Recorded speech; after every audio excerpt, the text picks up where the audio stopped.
so much for joining us. Senator Brant McCready's two-strikes bill finally went up to bat today, receiving support from both sides of the aisle, along with raising some concerns as well. Ken Quintanilla reports. We're raped for over a year, or I should say over 10 years, and it started when they were 8 years old. After 4 days in session, Bill 107 was finally heard before lawmakers. Senator Brant McCready says a lot of recent high-profile crimes have one thing in common. All these crimes were committed by criminals who have been incarcerated for crimes, and they somehow found their way back on the streets to reoffend and not rehabilitate. Bill 107 creates a two-strikes provision for habitual offenders of serious crimes, and in short, any person who is convicted of two violent aggravated felonies, as identified in the bill, would be sentenced to life in prison. It was nearly 1 week ago when Bill 107 had its public hearing, receiving support from the AG's office and the Random Women's Rally, but also raised concern from attorneys who noted it would take away judicial discretion from the judges. To that, Senator McCready says, what about the victims? How did the victim feel when her hands or his hands are tied? Senator Michael Nicholas says this sends a clear message to repeat offenders of violent crimes.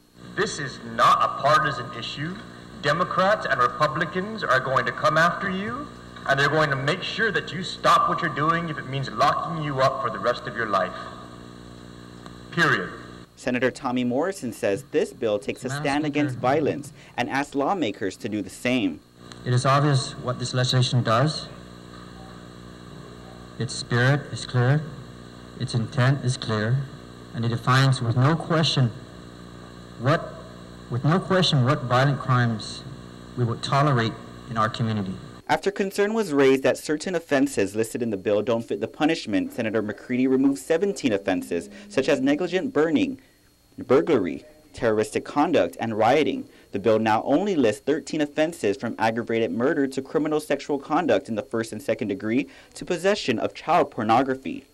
Morrison, along with Senator Rory Respicio, joined 6 other sponsors in support of the measure. Respicio, in fact, introduced an amendment that would address the number of citizens from the freely associated states who are incarcerated and the terms under the Compact of Free Association. So what this amendment does to this bill would say that if any COFA resident is convicted of any deportable offense, it simply requires that the AG notify the U.S.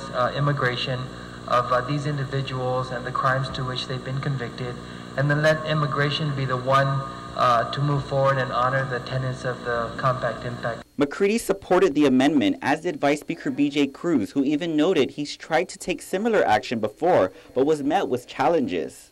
He further noted concerns raised by the public defender about how to deal with cases with mental illness. He says until such concerns are addressed, he believes this bill is premature. Madam Speaker, more time needs to be taken on this bill. More things have to be added besides the COFA amendment, which I support. Reporting for Guam's News Network, I'm Ken Quintanilla. Senator Michael Imtiaco, meanwhile, proffered 2 amendments, one changing the two-strikes provision to 3 and an amendment allowing the judges to decide whether mentally ill patients qualify under the bill. After further discussion, Senator Frank Agun Jr. and Senator Aline Yamashita joined the list of co-sponsors of the bill, bringing its total to 10. Bill 107 was ultimately moved to the third reading file.